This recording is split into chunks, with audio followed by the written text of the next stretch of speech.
Hey everyone! In this video, I want to talk about how we go about summarizing a source. So by the end of this video, you will be able to summarize a source clearly, concisely, and comprehensively using thesis questions.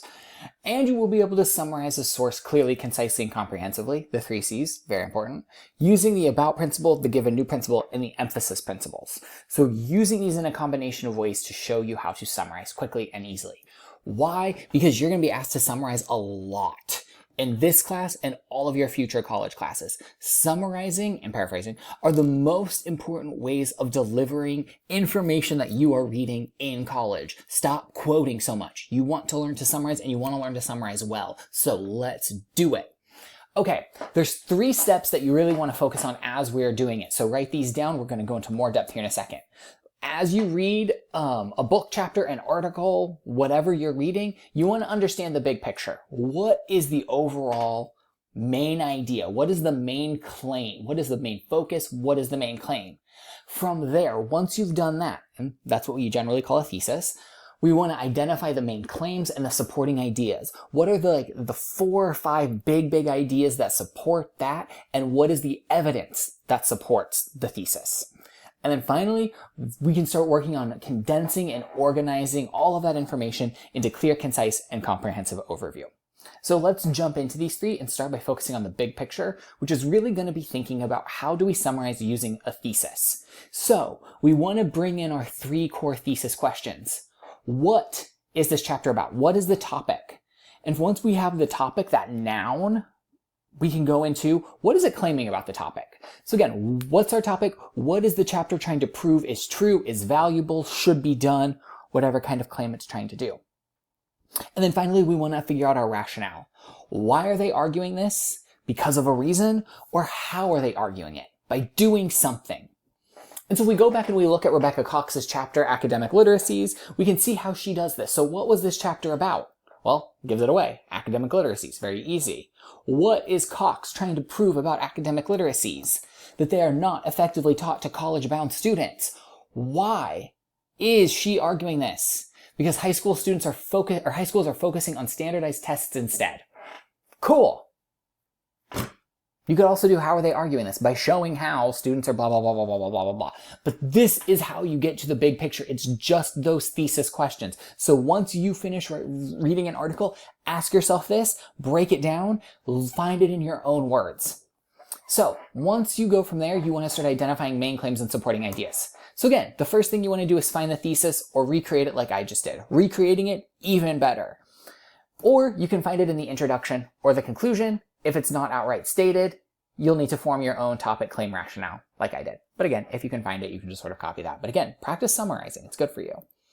Once you've done that, you're going to go through the essay and you're going to find the major supporting claims and evidence. So again, if you go back and look at academic literacies, that first section is the false promise of composition. Then we go into high school preparation, and then we go into gatekeeping before we go into the conclusion. So you can see there's sort of 3 big arguments that, there's a false promise in composition. Composition can't solve everything. High school preparation is not necessarily satisfactory, and that's not the student's fault because there's a lot of gatekeeping practices in place that, demotivate students and de-incentivize them from learning how to read and write fully. So again, those are the sort of major claims and how they did it. So these are often listed in section headings if an essay has them. And so I would try to go through, find the sections, and try to figure out what is each section arguing, how is it doing that. Then you want to start separating the essential from non-essential informations. Well, it's the stuff that's there that's, useful, is helpful, but is not core to that overall argument. If it's not immediately relevant, we don't really need it in a summary. It can come somewhere else. So again, most important information to understand the piece of writing, that's usually going to be like the thesis, the evidence, and, the overall takeaway. And then what we want to do is we want to map the structure of the argument. Like, how are they trying to do it? What are the orders? What order do the ideas appear in? Why do they appear in that way? Is it logical? Is it easy to follow?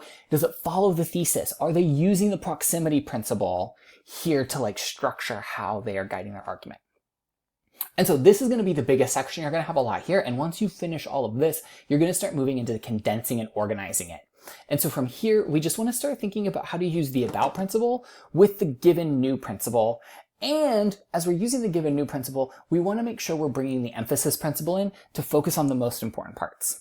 So let's go back and look at a paragraph that we've broken up before from the false promise of composition. So again, we can see here the sentence is about the very premise of general writing courses such as composition. And we're trying to argue that they're, if you take one, you should be properly, schooled in English composition. And that's not totally true. So again, this is our new information is in yellow. Our given information, what it's about, is in blue. As we move into this one, again, we can highlight all of the about stuff, the stuff that we maybe already know, but not necessarily, in blue, and all of our given or new information in yellow. Now again here, you have our colon, so we know that this is going to be a point of emphasis. Everything after this colon is something that they are trying to emphasize. So we'll want to keep that important in mind because it's probably fairly essential information. And we go into here, another sentence, we're getting our about, our new information, all of that sort of stuff. Again, we have a cleft here, so we know that this is going to be something that they're trying to call attention to. And again, we just break that sentence down. So the reason we did all of this is because once you've sort of tried to break stuff down into like, what is this sentence about? Or what is this paragraph about? What is the given information? What's the new information? What is it trying to emphasize? We start breaking it down. So what's this paragraph about? Composition classes. What are we claiming about it? Here is all of our new information. Again, none of it is necessarily new. We've talked about all these things before. But at the bottom here, transfer to new context is an automatic and unreasonable to imagine.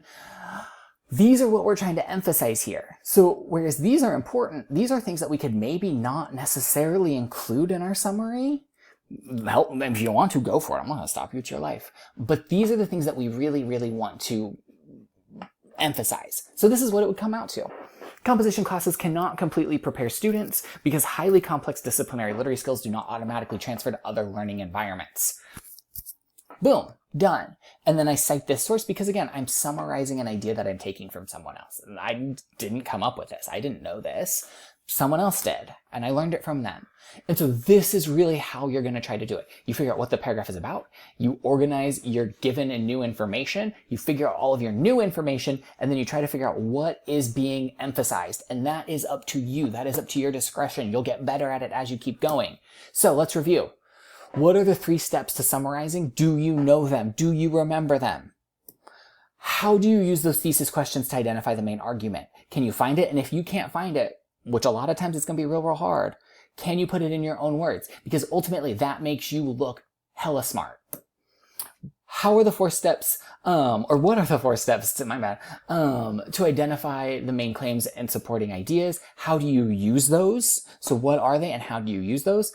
And then how do you use the about principle alongside the given and new principle and the emphasis principles to write clear, concise, and comprehensive summaries? How do you make sure you're getting all of the important information, including non-essential information if you want to, but how are you making sure you get all of the essential information in as short a space as possible?